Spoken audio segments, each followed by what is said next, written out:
emva kokuthi umama esesilahlile nobaba eseshonile, sikhule sihlala nogogo. Ngimdala ngaka kodwa njalo uma ngicabanga emqondweni lisabuya lelanga ekhaya singcwaba ubaba. Ifeli imnyama elalisimbathile ekhaya, sikhihla isililo sikhala, sibuka umzimba wakhe egodini lofaka. Besho bethi myekeni alale, mkhululeni ahambe, seqedile okomhlaba, usephindele emuva manje kubaba. Kodwa noma babewasho lawo magama kumina kwafana nokuthi bathela amanzi nje emhlana wedada.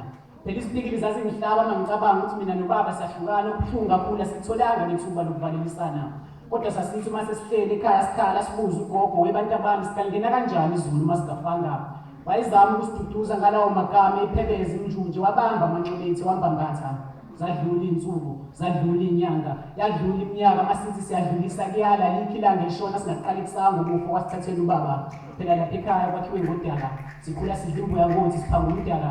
Akasebenzi nogogo, sibhuqabhuqa indlala ukuze sihlale sidlile, siphuma nendishi siye kunana.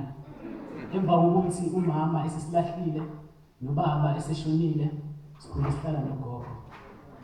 Ubethi ugogo, endleleni yakho mzukulu uyakuvivinywa. Ziyafika izikhathi lapho ilanga wazalwa ngalo uyakuqalekisa.